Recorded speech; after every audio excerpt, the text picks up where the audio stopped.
Yeah, right here. Yeah, right there. All right, so we're moving this to the middle? Fun class. Yeah, let's do that. Yeah, I don't mind sitting as long as I can get up and walk around Yeah, I'm gonna add the sides. I know, there's no way to get around the mess. First, you and I'll be right here. Okay. For the hot seats. We're back here. Yes. Yeah, we're gonna sit right here. Is that okay? Hey, I printed Ronnie off a present because I know he's needs paper. So. Can you open this? Yes, open it. Okay, are you ready? I know, I got that today. Awesome. I know, Okay, awesome. That's very good. I know, I'm so excited. I called my mom and she was like, well, it looks like you're going there. I was like, okay. Let me actually read the thing, so I'm interested in what that is. Oh, yeah. Because I've never actually seen it. What does it say? She asked for emails, like presidential town. So March 9th. So you have to confirm. Is that already? Well, I got it after. Oh, okay. Yeah, after hours, so. Stage 1. I have good news for you. Do you have her email? Yeah, I already gave you the email. Oh, okay, sorry. The good news is one of the RAs is making it a program for the fall. Oh, So awesome. we're going to be watching out for us. Oh, yeah, definitely. Is that good? Yeah. That is good. Yes. I saw that and it was like, how do I tell Ronnie? Because I know he's been so excited and I was like, Ronnie needs things in his hand, so he's probably going to be scared. No idea about the series. We're always doing major complaints. Hey, by the way, everything seemed to go well. Does anyone have any questions they'd like to ask tonight? So I ended up calling Kelly no, and Kelly was like, well, I appreciate you wanting to go, but I really don't think we're going to be on the agenda. Oh, no, we do that. Once you, So I didn't go. once I saw that. Yes. Yeah. Well, then I contacted all 3 groups and said, hey, I'm not going, so I don't think anyone would. Yeah. Which is exciting. What I didn't want to do.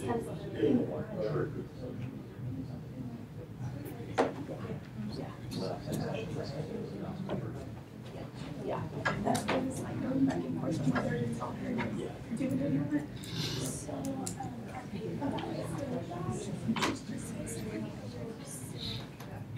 Engaged, yeah. Like we're gonna get real civically engaged on this next 60 minutes. I'm guessing we have to express our emotions about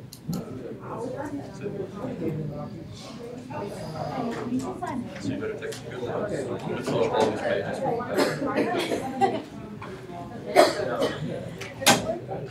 I think it should be a pretty big deal.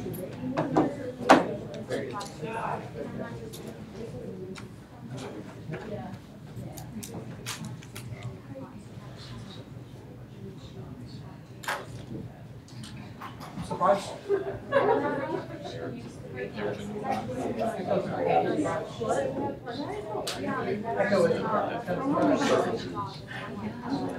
Here, Sheila. Sheila. Echoes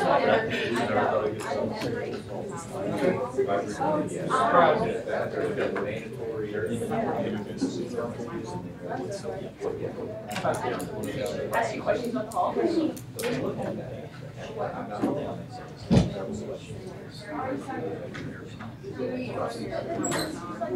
You don't need it.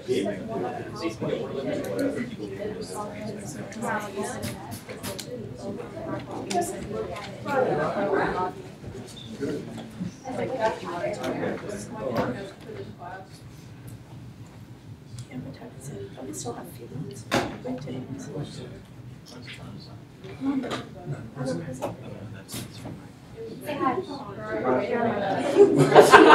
Yeah, you've been served. The haters don't come like that.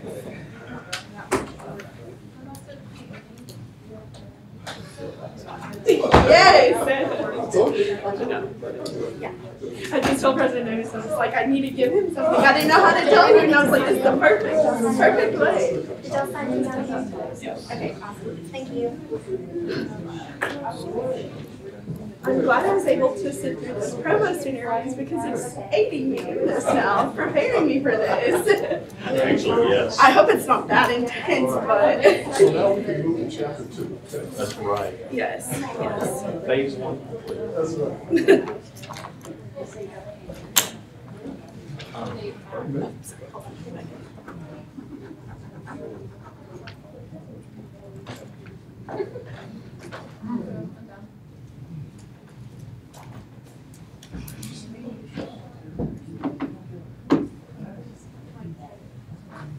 Thank you guys for coming out tonight. I wondered if with the rain, if we'd have anybody show up in person. You're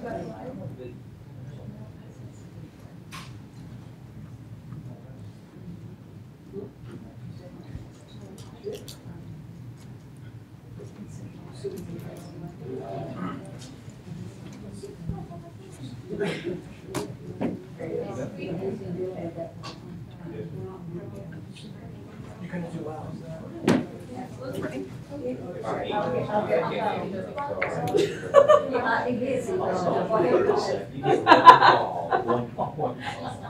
As soon as he starts picking up. Yeah.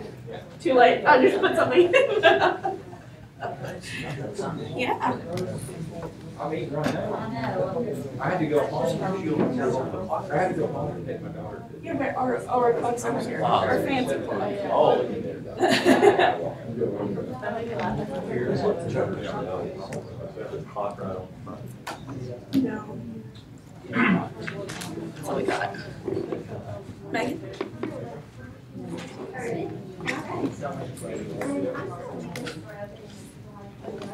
All right, so hello. Welcome, students here and on live stream. Thanks for being here.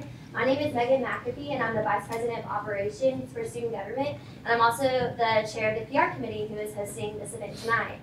So tonight's program is called the Presidential Town Hall. As you might see, we have a couple of very important presidents here. So I'd like to give them a nice introduction real quick. So first, we have Hershila Walu. She's our Student Government President. And then we have President Houston Davis, President of our great university. And then back here, we have our phone a friend. We have Mr. Ronnie Williams. He's the Vice President for Student Services and Institutional Diversity. And then next to him, we have Warren Griedenauer, there we go, General Counsel. And then Ms. Diane Newton, the Vice President for Finance and Administration. So let's give them a hand for being here. Okay, so tonight's program is 1 hour. It'll end as close to 7 as we can. There will be a 10-minute warning at 6:50. For the first 15 minutes, we'll take questions submitted by the audience in our nice package right here. And then after that, we will go to previously submitted questions that were submitted on our Google form that we've been pushing out on social media and around campus for the last week and a half. So we have quite a few questions. We're going to get through as many as we can. But after that hour is up, we will ensure that your questions are still answered, and then those will be published on our social media and on our website. Are there any questions for me before we begin? Okay, awesome. So let's go to questions. I'm going to see if we have any. We have 2. Fantastic. And there will be another time for the audience to ask questions after the 10-minute warning. Okay, so the first question is, I think we should have a late night or 24-hour store. So if we need something, students can say, need something, students can stay on campus. How do you feel about that? Well, the question about a convenience store, I think that it's hard to argue with when you need something in the dead of the night, and especially you guys are night owls, that when you need it. So I can appreciate the fact that if I remember correctly, within the borders of campus, there is no option for that. If it were something that some of the surrounding, the come and go and other sorts of spots, but that can get into worrying about, especially if you don't have a vehicle, if you don't have any way to get there. So one thing that we may want to think about is there any outlet, just like we have our shuttle service that's available until late into the night? I mean, would there be any way for us to be able to provide shuttle service to convenience stores in the interim while we think about solving that? I don't know if we've ever had any attempt at a 24-hour convenience store, if that's ever been a part of any of the housing operations. I'd have to do some studying on that and turn to Diane to see if she knows of that. No, there hasn't been yet, but we have explored one option, which was a 24-hour kiosk, where it was loaded with things, and usually it's kind of at the corner of the building or in a breezeway, which is when we looked at it at Donahue Hall. And it would be a 24-hour option for a limited, obviously, a limited number of items, but refrigerated. Well, and one thing I want everyone to know, just as Megan said, we're going to, even the questions that we don't get to that were submitted today, we're going to try and make certain that we get at least everything that's asked answered, if you will. And as we're gathering these ideas, I'm hoping this is the first of several of these that we can start having, at least on a regular basis, because it is a good idea to be able to gather up some ideas about best practices, and you can inform some of our planning for the future. So that's a great idea. All right, our second question from the audience is, are you aware that there could be possible asbestos in Metters Hall? I'm sorry if I mispronounced that. I'm going to turn Diane Newton. I have not heard that specifically, but I can assure you that I will check that out. It would not be uncommon to have asbestos in any of our older buildings, and usually it's safe until you try to do some renovations, and when you disturb it is when you have to do the remediation. But I will certainly check on that and see if there's been a study on Metters Hall. Okay. All right, so those are all the pre-submitted questions from the audience. Now we'll go into the questions from the Google form. So the way that this is going to go is we've already broken down the questions into similar categories. So we have different categories. They're under money, sexual assault, academic affairs, safety and legal questions, SGA related questions, and then of course miscellaneous, because they don't fit any of them. So our first one's going to be about money. Yay. It is. Diane moved to the big table? He's already used to phone a friend here. So the first question pertaining to money is, how is the 2018-2019 tuition freeze going to impact our campus? Should students expect to see tuition increase dramatically the following academic year due to the freeze for the upcoming year? That's a great question, and I'm going to think that's coming from somebody, maybe a public policy or public administration major on our campus. Because there is a theory that's out there that when you do have tuition freezes, it creates an unnecessary pressure on down the line for future cohorts of students. Let me answer the first. You might want to let them know Yes. about the tuition free. Yes, I think yeah. some people don't know Yeah, I will. what we're talking about. Well, let me answer the first part. You may be aware that the governor made the request of the university sector that we give consideration to, and I think that it was a request to consider how could we go forward this year and freeze tuition. And what that means is to leave the tuition, the price point of tuition at the same level for 18-19 as it's been for this academic year, 2017-18. That is something that actually you may be interested, especially those that are newer to UCA, that we did in 2014-15 here. I don't know if any of our other sister institutions have done that in the past. One of the things that certainly shared with the governor when he called and we were speaking about that, reminded him that among all the universities, our tuition increases over the last 5 cycles have been less than those of any of the other universities. And certainly that freeze in 14-15 contributed to our ability to say that. Let me say a little something about on down the line about what happens. Some of you know that prior to being here at UCA, I was in Georgia as interim president at Kennesaw State, but also worked with all the universities there. Had been in Oklahoma prior and in Tennessee, and all 3 of those states had had instances of tuition freezes at one time or another. And the back part of that question is a very real dynamic. I've never known any state, any system, any particular university to not feel the echo of not especially attending to mandatory increases. There are drivers such as just keeping the lights on, healthcare increases that come to us, and the like. What we are going to try and do here at UCA, it's good, and I've said this in the echo, it's good that we know this in January and February as opposed to being asked to do it in May. When you're asked to do it in May, you're scrambling to make decisions before a July 1 budget is approved. We are going to do our best to make certain, first of all, that we're living within our means. I want to give Diane Newton and her staff and all of our deans and directors on this campus a lot of credit. This year we instituted a process that's called zero-based budgeting. That's where we really try and put a name and function to every dollar that's spent by every single department on the campus. That was for two reasons. One, as a new president, I've got a great deal of interest in knowing, well, how are we spending our existing resources? Can we confidently say that we've got a good handle on where those dollars are flowing? But the second reason to do it is it does allow you, in an instance of tightening your belt, to maybe be able to make decisions within departments, within colleges, and within the university about where we might be able to redirect dollars to pressing needs. It would be very difficult to look at a tuition freeze over a 2-cycle period of time, but I think that in any year it's a challenge, but we're very fortunate to have that zero-based budget process that's going to allow us to do that.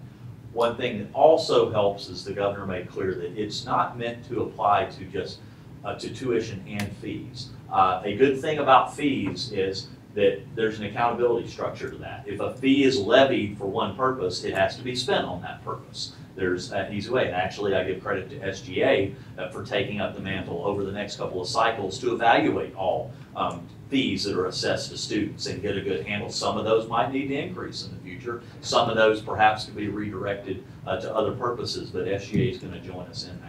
I do think that as we're looking forward to the year, there are some areas of the university that we may have to consider some of those dedicated fees, but again, that's with full light and accountability to it. So I think that sets up to be able to have dialogue back and forth with SGA about those priorities. I don't know, Diane, I know I've already done my phone a friend to you once. Anything you might add on how we'll handle that decisions walking up to July 1?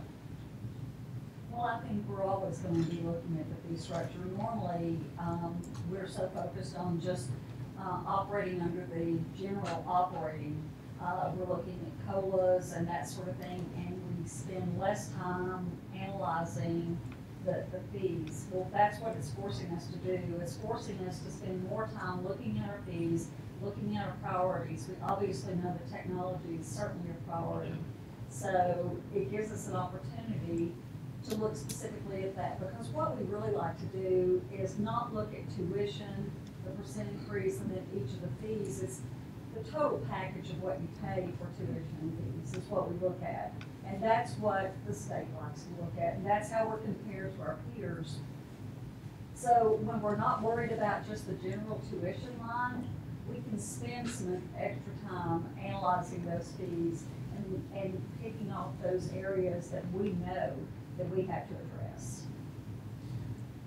One thing that I might add, if it's okay to add a little addendum, especially those of you that maybe are new to UCA and not been a part of the conversation. The state of Arkansas, if you were to look back 10, 15 years ago, picked up the majority of your expenses. Your tuition and fees were much lower relative to where they are now because the state picked up a higher portion. Not unlike the other 49 states, healthcare costs, correctional costs have gone up.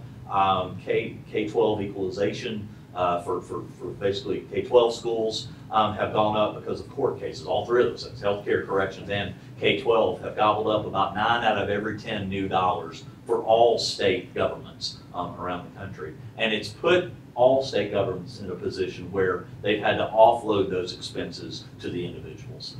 We now are in a position where 37 cents, 38 cents on the dollar is paid for by the state of Arkansas, and we have to turn to you, the students, for the rest. Now, it's not as bad here as it could be in other states. My former state of Oklahoma is now at 18% comes from the state, and the students have to pick up the balance. The state of Tennessee is at 26 cents, and the students pick up the balance. So we're still very fortunate that the state does invest in a good level in your futures, but the reality that we're facing now, and this has been true of all 4 of my experienced states, is that there is no new money coming from the state to do anything new or to take care of the pressing needs that are very real in terms of trying to serve 11,500 students. So the most likely source, actually there's 2. It's how are we utilizing our existing dollars, that's number 1, and then second of all, what is a fair price point to be able to look at tuition and fees.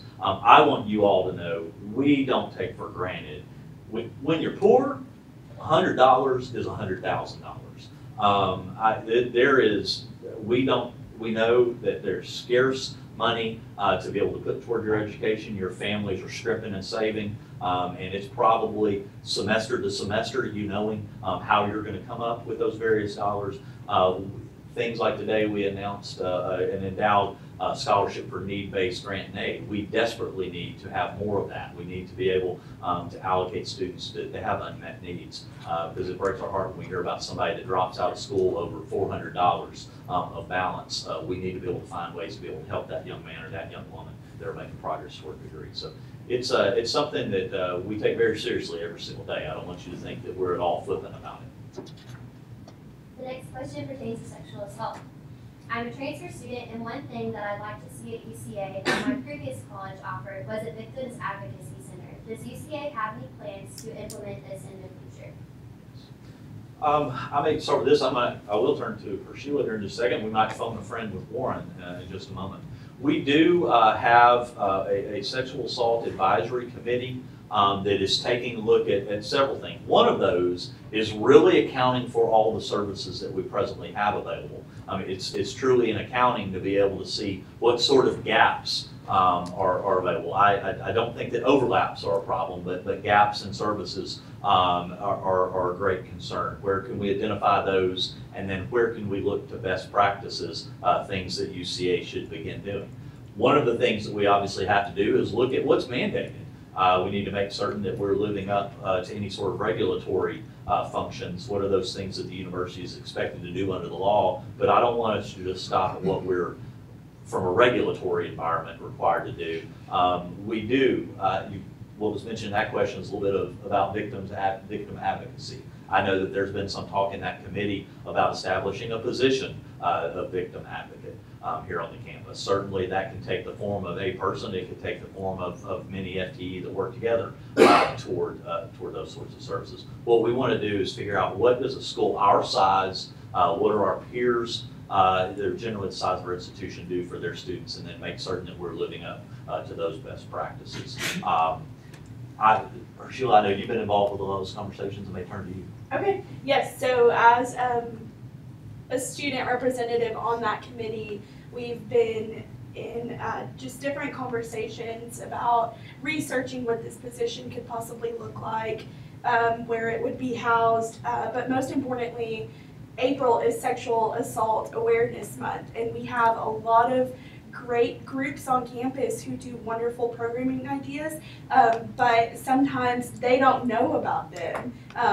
Like, we may not know that housing is doing something, or housing may not know that we are doing something. And so one of my goals has been to kind of bridge that gap to make sure that students are aware of all these programming ideas. And so I've kind of formed a little task force committee within SGA, and if any students are wanting to get involved, please get in touch with me. That's been a conversation that has originated from that committee as well, and making things more student-led.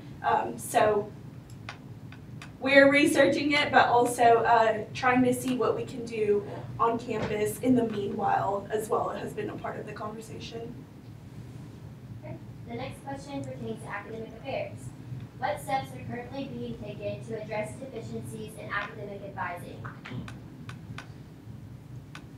Make a note because I need to make sure to pass along to Dr. Hargis that question came up. In some ways, I probably need to find out who asked that question and then make sure to connect Provost Hargis with them. The Provost office has, during this year, we're in an interim status with Provost. Dr. Hargis serves as Dean of the College of Business. He served as interim Provost. One of the things that he and the other deans took on as a challenge this year was to really take on advising. And much as we were just talking about where are we in terms of services as it relates to sexual assault, I mean, and how are we not only being proactive, but where are the reactive services and programs with regard to that. They're sort of doing the same sort of inventory of where do we have gaps and where do we have overlaps. There's the centralized advising, response model, of which you certainly are very, very familiar with as you come through freshman and up. But there's probably equally or more important, I don't, depends upon which side where you are probably in your studies, it's what's the relationship of those advising services once you're handed off up within your major. Just here in this facility, a couple of months ago, we had a question come up about advising as it related to students that were seeking a pre-med path. Somebody that was looking to take the right prerequisites, to take the correct course sequences, those things that would really set them up, and that they had felt like they had really been derailed, and they thought that it was in a handoff from one function to the other. You have to make certain that those touch points are clean and that there really is a seamless transition, even between someone having that macro sort of view that they think they want to go to med school to they get on down the line and they see in their junior year that this could really happen. Have you really played your cards, taken the correct courses, and taken advantage of the services that are available along that way to be able to make that dream really a realization? But I'd love to find out who that is that asked that question. I'd love to connect them up with Dr. Hargis, maybe to learn a little bit more about where those conversations are. And I salute, Leanne Hartog. She is, I think they're doing a great job thinking about how they can better position themselves against where the needs are. If I remember correctly, in Tom Courtway's last year or the year prior to that, there was a pretty significant increase in the number of advisors that were funded, and I know that that was a little bit of an outgrowth. What's that? 10 more. So credit there that we acknowledged that we needed a little more manpower put to that, because when you think about it, you all go to class. You do, don't you? Right. So, yeah. So, and you all get advised about your programs of study. I mean, those are two places where it's without fail, 100% of our students are going to be impacted by those services, the in-class as well as the advising as you're making those. So, anytime that we've got something that it's 100% of our students have to do it, we need to make certain that we're strong in that area, and academic advising is a priority. So just to add a little bit on that, I don't have a whole team, and I'm sorry that I'm singling you out, but I'm going to phone a friend, and my friend is one of our senators, Joshua Ettinger Lucero. He serves as the Academic Affairs Committee Chair, and Josh and I have been in contact with Dr. Hargis since this summer and have been meeting about this issue. So I'm going to turn it over to you so you can give them an update on what SGA is doing. Oh, okay. So we talked about it over the summer, and then when we had fall retreat at the beginning of last semester, one of the topics that came up amongst the new senators was academic advising. It's apparently always something students have an issue with, and we're not really sure what we do to fix it. We see changes, and they're good, but then something else seems to kind of fall through the cracks. So I brought this up to Sheila, and we brought it up to Provost Hargis, and sat down, and I think we met with him twice last semester, and then are working on another meeting with him this semester to just see kind of where he's at in that process. I know he talked about what you mentioned, President Davis, that they are doing kind of a review of advising to see where there are gaps in those services, what we can do to improve communication between the General Advising Center as well as departmental advisors, because I think that's what in conversations with Provost Hargis, that's where it kind of gets lost, is that general advisors have so many students that they have to see that it's very difficult for them to become experts in these different degree programs. But because of that lack of expertise, when students get to departmental advisors, that's all they do is advise students majoring in those programs, and they're like, why did you take this? You didn't need this course. That's where we're kind of losing some complicating things, I guess. And Provost Hargis has assured me and assured Sheila and SGA that he's working very diligently to get those issues addressed and fixed. So we're very thankful that he's working with us on that. Thank you. Thank you. The next question falls under the category of safety and legal. What is concealed carry going to look like on UCA campus? What action is being taken to address the concealed carry issue? Keep this one to you. Okay. Pass. We had 3 forums, 2 last semester and 1 in January, university-wide. On the General Counsel website is a frequently asked question handout that was sent out to the campus early on, is on there available on our website. We're in the process of revising, and we'll have a new revised one in the next couple of weeks, but subsequently it won't change that much. That's all been part of the rollout because the act was passed, last year. It had an effective date of September, but that was just the date that the Arkansas State Police had to begin preparing regulations, which they did all through the fall, and it wasn't until about 2 weeks ago that the state police actually certified the first trainer that can now go out and teach the enhancement permit class, so that people will have the ability to obtain the enhanced permit, and there's probably some now. We haven't been officially told that, but I would assume by now there has been somebody that's taken that class.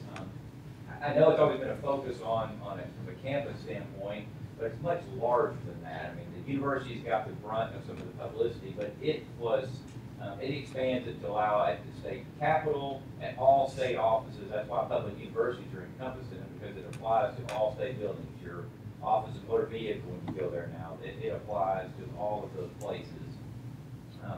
And there's not really, our officers, we've done the public forums, they're familiar with the training. What we have done is there was some exemptions in there for collegiate athletic events. So our university police work with athletics to address all the venues on campus, including Hyper, where intramurals are going on, certainly when a basketball game or football game is going on. We submitted those to the state police for approval as a firearms sensitive area. When there's an athletic event going on, that means you cannot carry in those areas, even with the enhanced permit.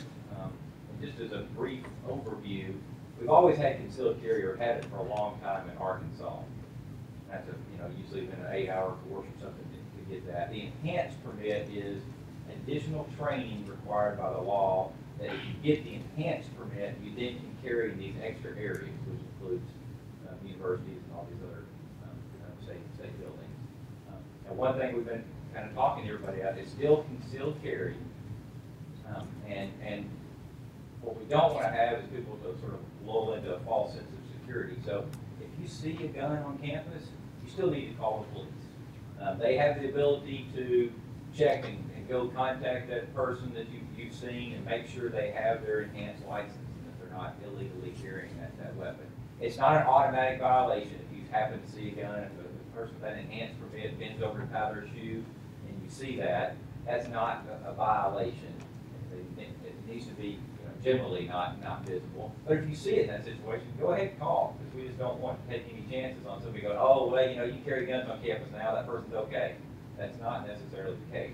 We can just find out about that. But it's an evolving process. I know housing's been working on training and becoming familiar with the situation.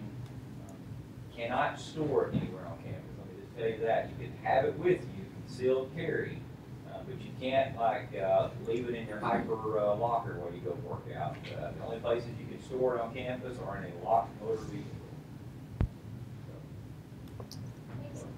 The next question is related to SGA. Without holding a position on SGA, how does one voice an opinion about changes we would like to see? Yes, awesome, love it. Okay, so every Monday we meet for our Senate meeting as a full Senate body at 5 p.m.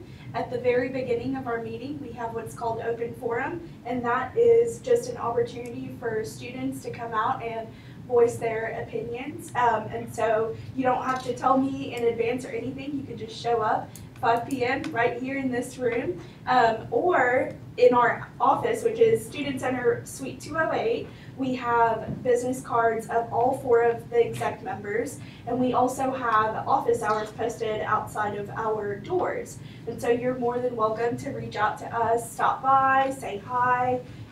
We all check our emails pretty frequently, and so just email us, get in contact with us. We'd be more than happy to point you in the right direction or to investigate a little bit for you and get you an answer. So, yeah.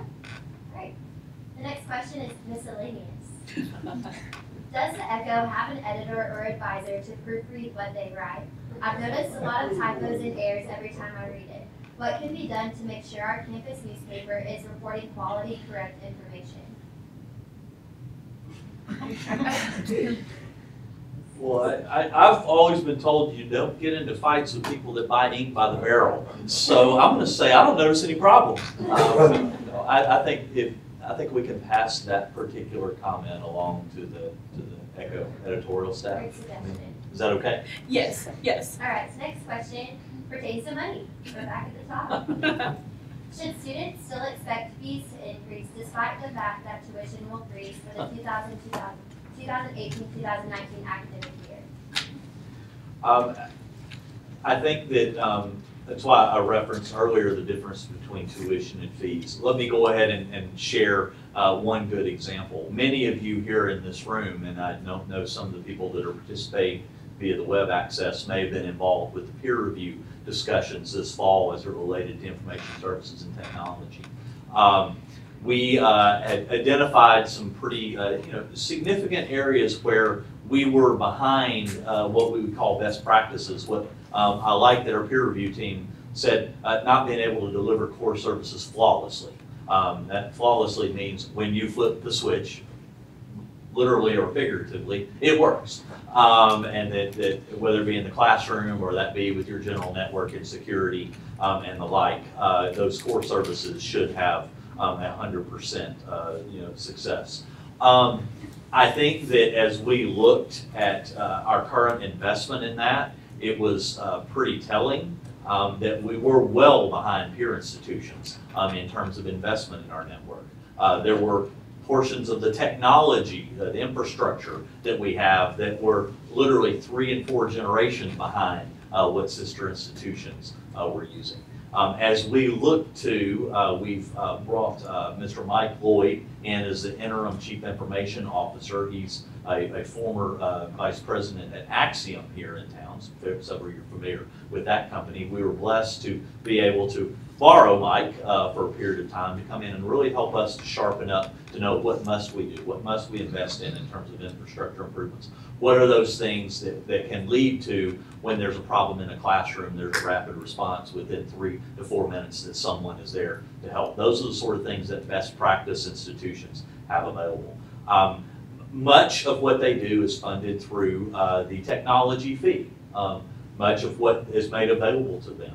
Consequently, I saw some data earlier today, our technology fee is well behind the level of all of our sister universities in the state of Arkansas. Matter of fact, I saw 3 of the universities that theirs are 3 times higher than ours. Don't walk away from here thinking that we're wanting to raise the technology fee 3 times, but that's an area where if we do put forward a plan, and that's something that SGA, our faculty senate, our staff senate have been right there at our side identifying those deficiencies. Our plan to make improvements in that will probably involve the technology fee at least as one resource, in addition to how are we utilizing the existing dollars that are flowing through those budgets. That's an area that I think with all candor and transparency that I think we will be looking at this spring. That's a good example of one. But there is no situation where there is I've heard someone, and I'm going to rephrase their question, oh, you're going to freeze tuition, well, you just raise fees. That's the structure of the fees. If you raise a fee for a specific purpose, it has to be used for that purpose, or you have an audit violation. That's why I think the fee structure is a very fair way, it's very transparent, and there's a lot of accountability to it. I'm going to add something onto that. So within Senate, we have different committees, and one of them is SBAC, the Student Fee Advisory Committee. And the purpose of that committee is to go through and to analyze and each fee that we're paying. Sometimes I forget I'm a student. Oh my gosh. I go to class, I promise. So we have, we will be holding hearings, the SFAC committee will be holding hearings, and departments will come and present what are they doing with this money that we're paying. And after the hearing is complete, the SFAC committee will then generate a report that will be made available publicly. So if any of you wish to access it, just reach out to us, and we will also pass it along to President Davis, and that will look somewhat like they are using our money efficiently. Oh my goodness, they need way more money than what we're paying, or this fee needs to be lowered, whatever the committee decides, we will be passing along that recommendation. And so that is something that SGA is doing to make sure that we're holding all of these fees accountable, and that we are making sure that what we're paying for is a direct result of the resources that we are made available to. The next question pertains to sexual assault. Why was mandatory sexual assault training for freshman students removed? What steps are being taken to re-implement mandatory sexual assault training for freshman students at UCA? Talk about that. Yes, yeah, okay. So with the sexual assault advisory committee, we are in the process of changing names, so I'm not really sure what to refer to it as. But we in the committee have been having discussions about possibly making it mandatory for freshmen to go through this training.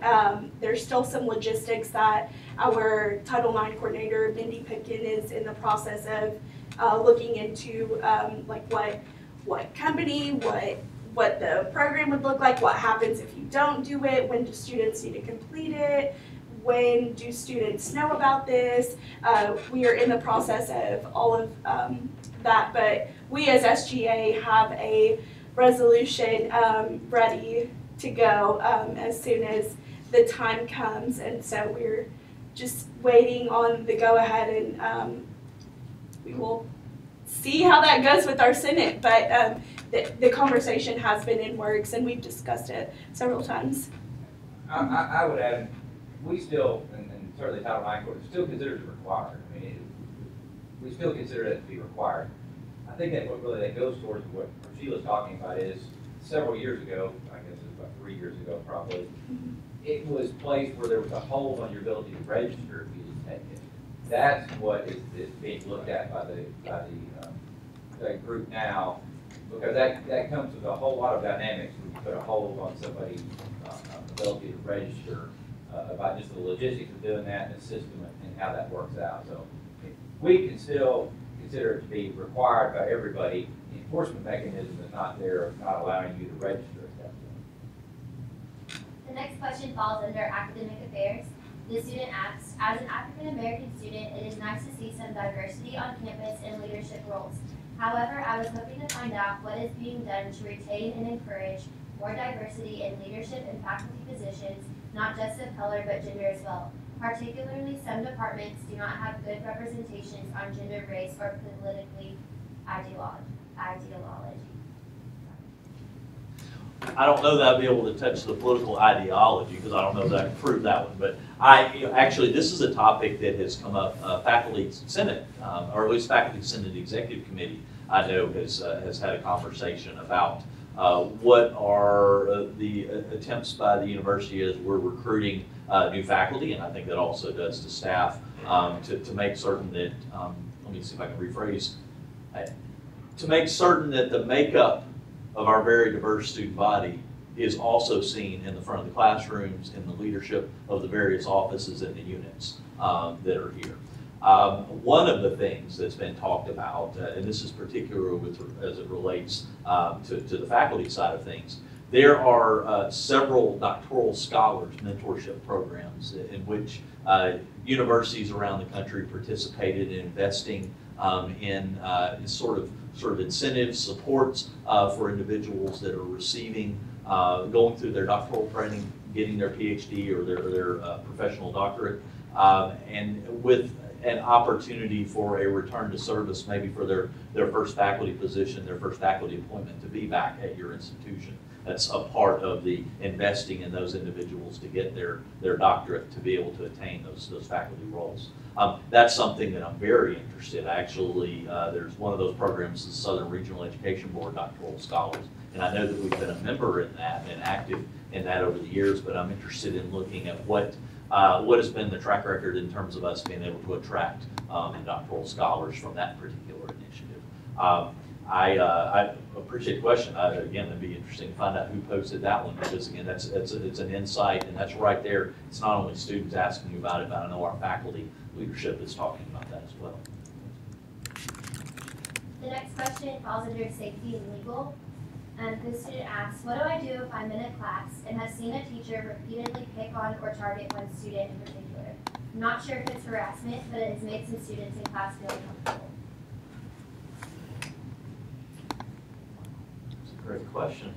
Ronnie? Well, you know, Any I'm thoughts? just thinking, we, certainly on the services side, we try to make certain we stay in our lane, if you will, and not to infringe on academic freedom as we understand it to be. But if there's an issue, whenever there's a student issue, if a student has a concern, whether it's in the classroom or outside of the classroom, I would suggest that they contact the new student's office. And typically what we do is we will contact either the department chair or the dean or possibly the provost to try to address whatever concerns that particular student may have. I would add to that, I mean, we're still an employer, and that professor reports to a chair, who reports to a dean, and so that student's welcome to go to the chair. That's the role of the chair in that situation. I think Ronnie's group is great if that student doesn't feel comfortable in doing that for whatever reason, fearful of being seen on, they're a great resource, but that student can go directly to the chair. That's the person responsible for those faculty members in that department. Especially because if other people are having that same complaint and gone to the chair will be the one that knows that and knows that that's the issue, and will be able to weigh how much that needs to be addressed by are other people having that same type of complaint. I have something really quick. So we have a viewer who is all the way in Brazil studying abroad and just informed me that our live stream went out. So I believe that the sound is still going on, but if you all get any text or anything, we have Twitter, Instagram, and Facebook right here. So tell them to go on there. But yes, shout out to that loyal viewer in Brazil. I won't look way too excited. The next question, were you finishing? Yes. Sorry. The next question pertains to SGA.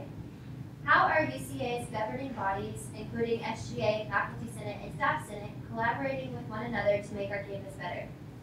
Good question. So, Dr. Tane Duncan is Faculty Senate President and Erica Rubel is Staff Senate President.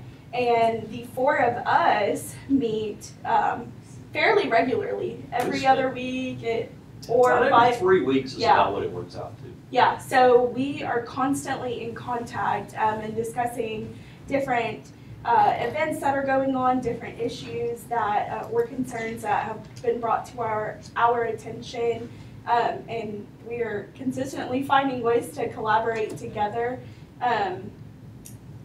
Is there anything you want to add to that? Well, I'm actually what I want to add is a brag on actually all three of those leaders, and it's a carryover from what I observed from the three presidents of those respective organizations last year.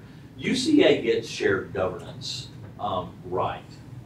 When we think about how are students involved in the conversation about pressing matters? Are there outlets for the faculty and the staff to do the same? Are we finding out a way to where there's a shared agenda, shared issues? Do we actually have a systematic way to make certain that anything that doesn't get tied off from this year's administration goes over to the next year? I've been very impressed, and I say that because I've had it's a unique experience of being around about 110 universities and colleges in a pretty intimate way. I mean, to know a lot about the way that they conduct their business and a lot about the way that they tackle problems. And I have found it very valuable as a new president. Can I still say that? I don't know if the new car smell is worn off yet, but to know that we have our 4 presidents meetings. And that's what we call it, 4 presidents. It really, and it truly is, what does everybody have on their mind? Everybody comes, we've always got follow-up from what we talked about the last time.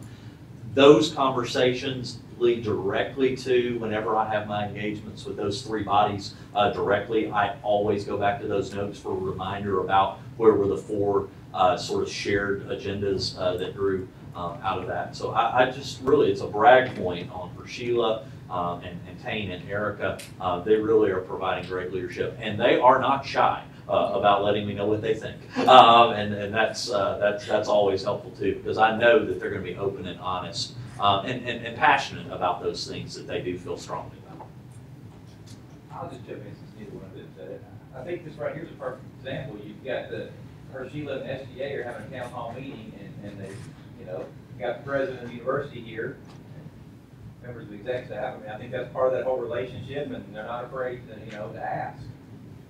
Lots of places, lots of schools you go to, you won't have the president, you won't even have the SGA president ask, much less the president agree to come and answer questions for an hour for the whole university. And bring his friends. Alright, the next question is miscellaneous. It's directed to you, President Davis. Okay. What is one thing you wanted to see change in your first year at UCA that hasn't yet been accomplished?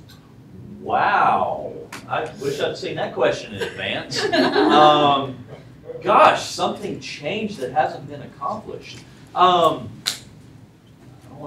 don't want to at all come about as someone who's been negative about what I've inherited.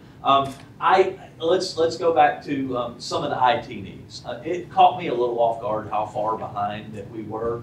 I think that we probably are taking the time to do it right and make certain that we're not being reactionary, that we do have a plan about improvements. But I probably wish that we were a little further along to operationalizing some of those must statements to get the core services delivered flawlessly.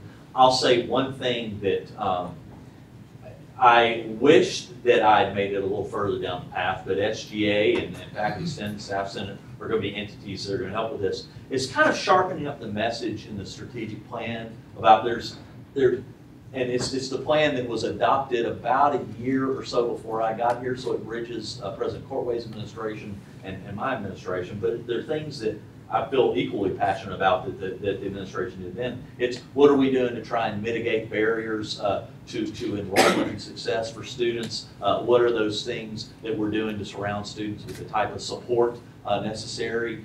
How are we making certain that we're focused on outcomes in the degrees, that it's not only that you're getting quality in the classroom, but it's a launching pad for what's next in your life? And then the fourth area is that of efficiency and accountability in doing those three things.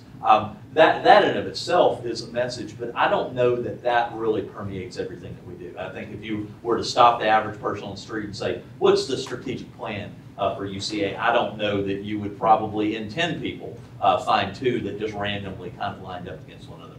We've got an opportunity to rectify that as we're looking to really move toward probably the most ambitious and maybe the largest comprehensive capital campaign.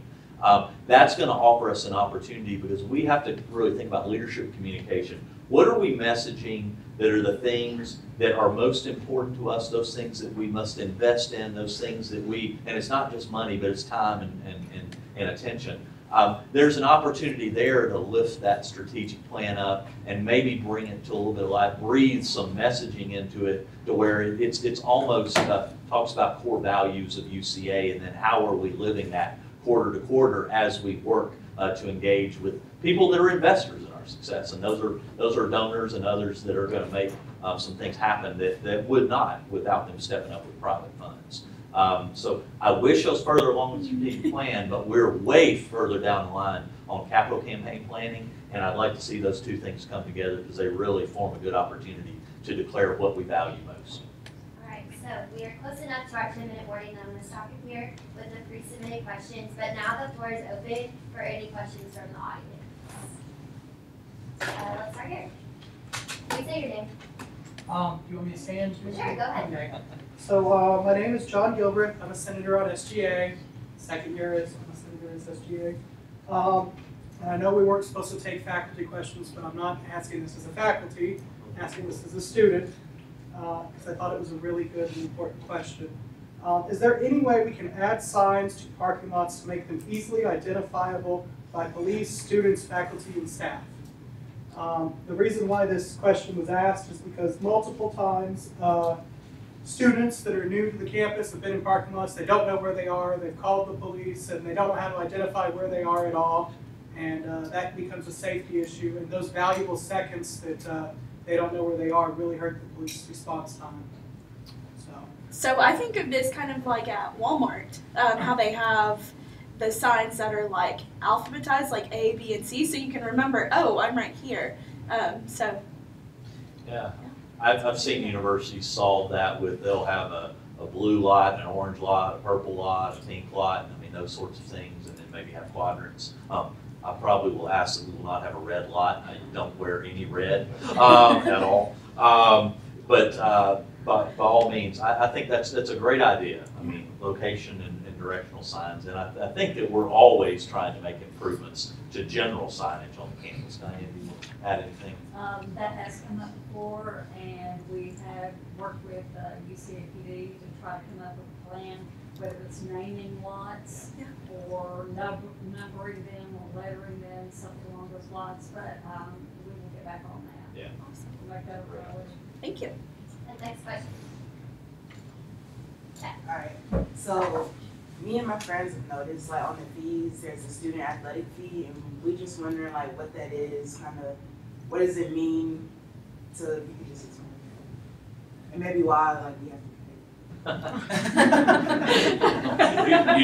pay. You definitely need to follow the work of the SGA advisory committee or study group on fees, because a part of what they're doing is taking apart fees just like that to really get a better understanding about how those dollars are used and how that's changed over time. I mean, the student athletic fee, it is a fee, mandatory fee that's levied on the entire student body. I think there are some limitations to that, or some exceptions rather, that's a better word.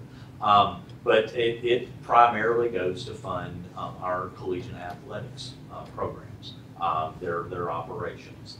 I think that one of the things that I'm always concerned about is not just the student athletic fee and are we using it for its purpose, but I want to make certain that we're finding a way to live within our means in terms of our athletic operation, to where we don't face any pressures to raise that fee unnecessarily. One of my major priorities has been we've got to raise more private funds in support of athletics. That was one of the things that I identified here at UCA, is there was a great opportunity for much more fundraising than we've done we've been around for 111 years?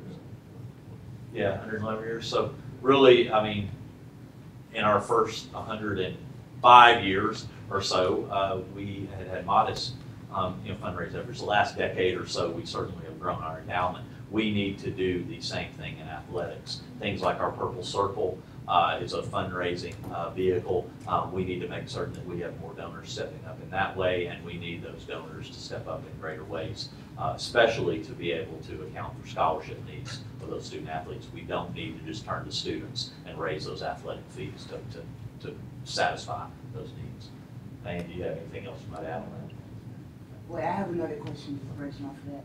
So, if we're paying for like that, well, sports and stuff, are we paying for other things like fine arts and all that, or is it just sports? No, you're paying for everything. Let me just go ahead and say that, especially as I mentioned earlier, I don't know what the high water mark was 20 years ago in terms of the state of Arkansas picking up freight on your costs, but I'm betting it was in the neighborhood of 75 to 80% of the cost of education and the cost of UCA educating a student were paid for by the state. As I mentioned earlier, that's down to about 37, 38% of the cost here at UCA, and the balance of that is paid for with student tuition and fees. Just about, I mean, you could say if you were to follow the color of money as it goes through the budget, your tuition and fees are paying for just about everything.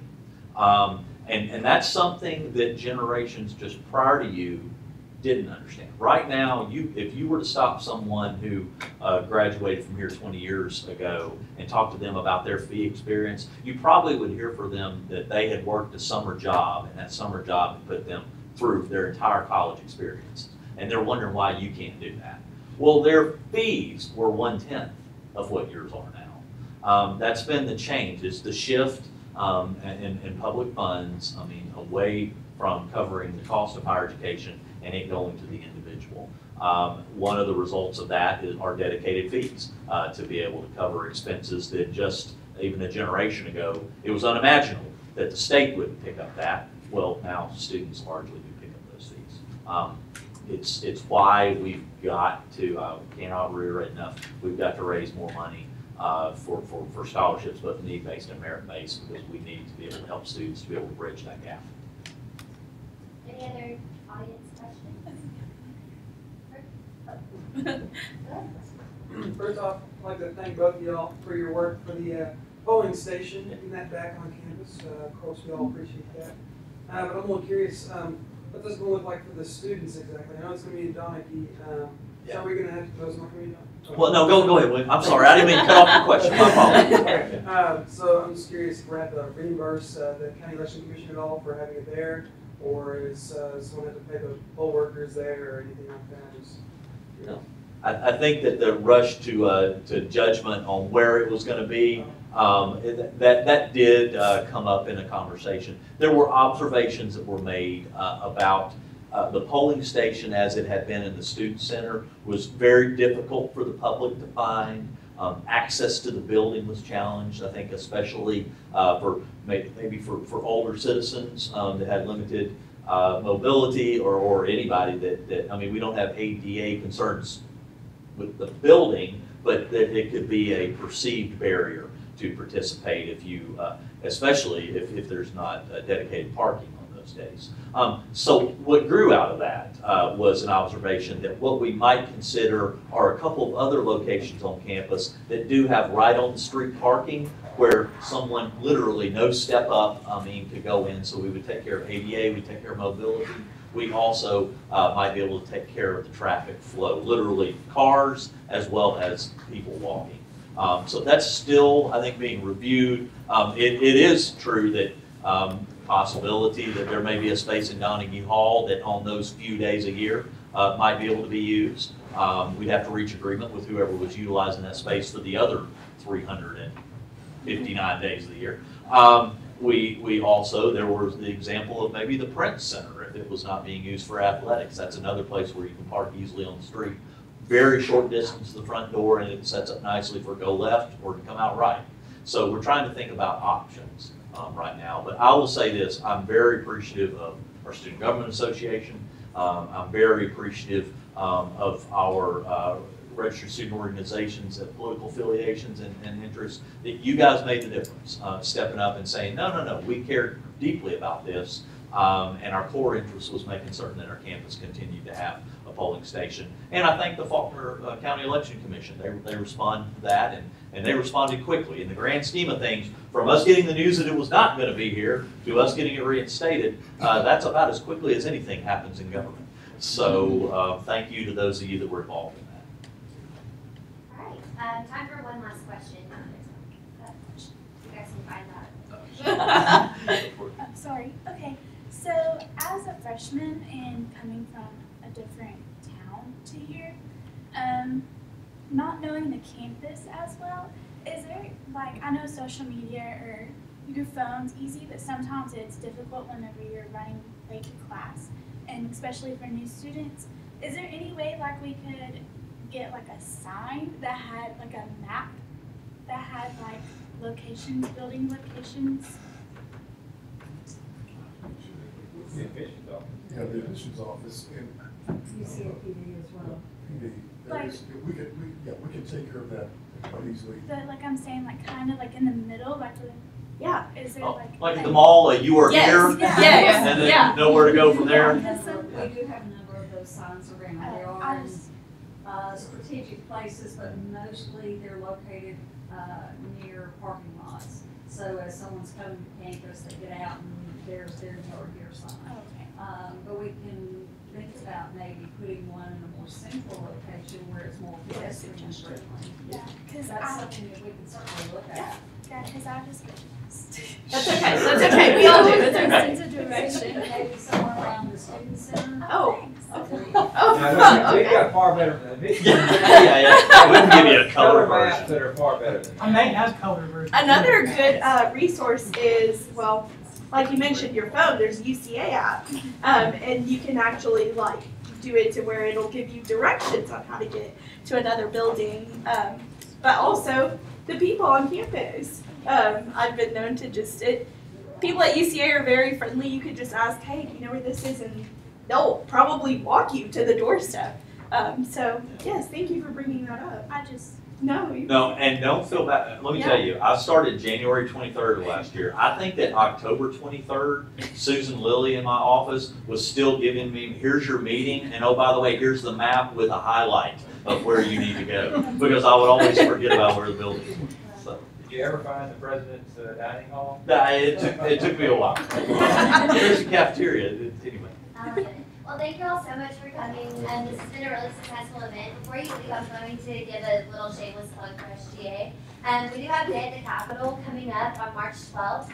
If you're interested in joining SGA, there are a few other RSOs that will be coming as well. But sign-ups, you can find them by following the links in our social media. Sign up on WorkSync and have limited availability, but I'm here to get a t-shirt if you go. So it's a fun day. We would be lobbying at the Capitol for higher education funding. So if you have any questions, please feel free to email us. And we have cards up front. Are there any closing remarks? I will let you go first. Well, I want to thank, I'm glad you let me go first. Sheila, thank you. Thank your executive cabinet officials for putting this together. This was a brilliant idea. I'm very glad to participate in this anytime you want to do it. So thank you. Awesome.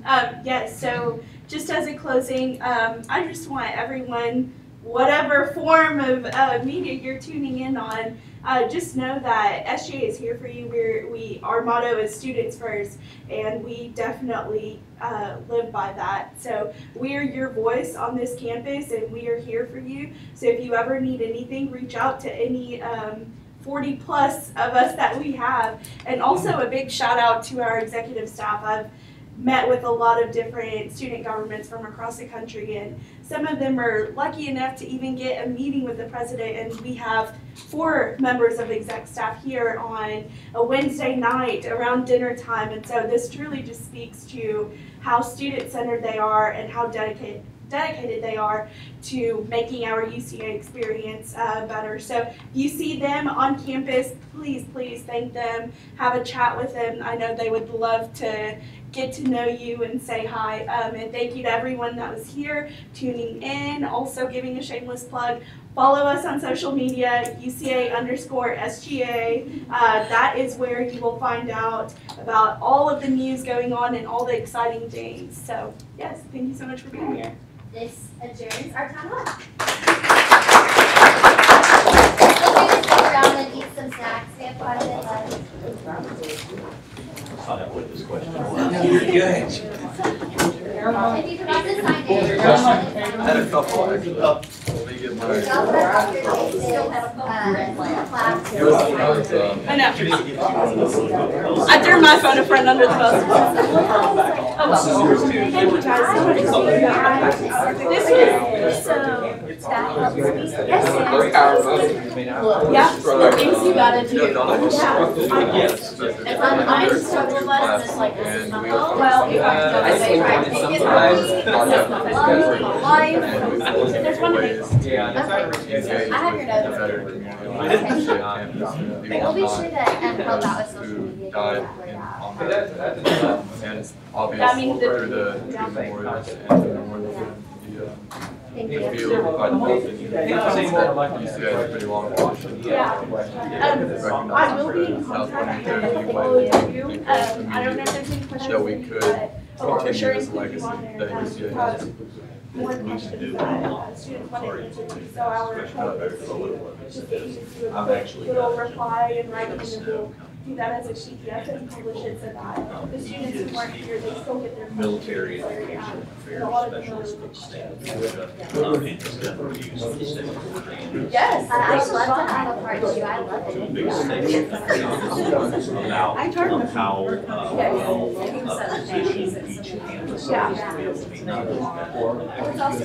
think this was a good taking into account the population What a great idea. For the type of campus you are, the type of. This is one of my things that And I love the photo frame concept too, yeah. There was one funny question that we didn't get to. It was my next one, but it was Trying to make what sure can a getting student here get some sharpen on this? The sandpaper. Hey, It's not we cutting had it. gone to Ply though. That's what I said. I Yeah. said, hey, we went to two It plots. sounds like you can type that in your reply too. Yes. Hey, that was coming your way. This is, we generally do, you're exactly What's right, that? they're long standing traditional services.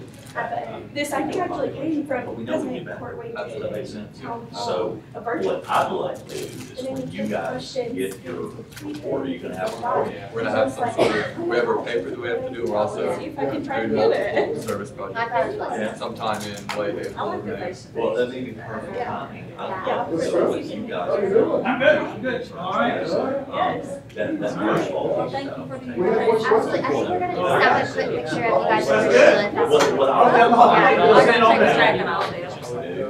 is. Yes, my phone is right here. Yeah.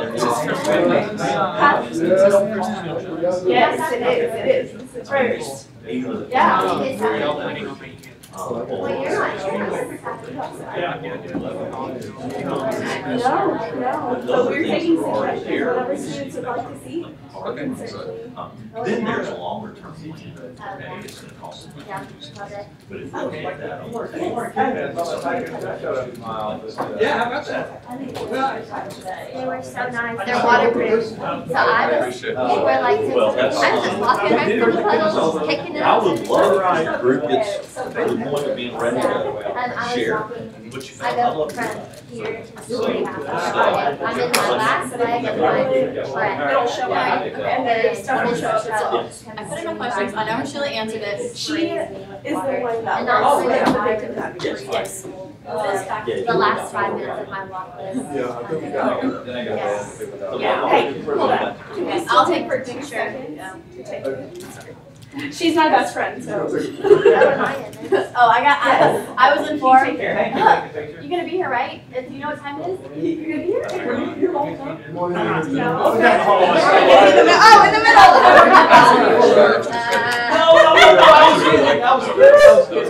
Maybe that's what you have. Okay, are we ready? Yeah. Yeah, it's pretty awesome.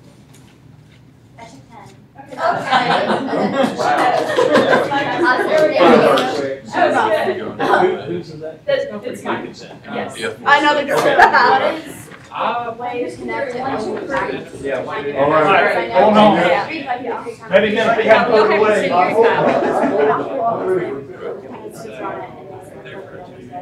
Pretty busy. I believe it.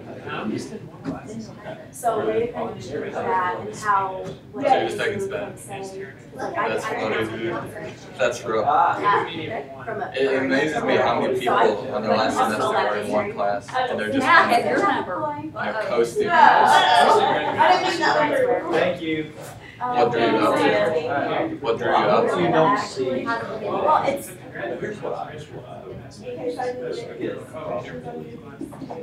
There you go. Thank you so much for being Thank here. you. This was fun. Good job. Yes. Have a safe trip home. Yeah, That's a relatively small number, Well, but. that's that get to me. Yeah. Makes sense. They don't necessarily fall. So when. Oh, and you would have been gone by now? A lot of the things that they I'm were sad to like- hear that. I'm glad you're here, but I'm sad to hear that for you.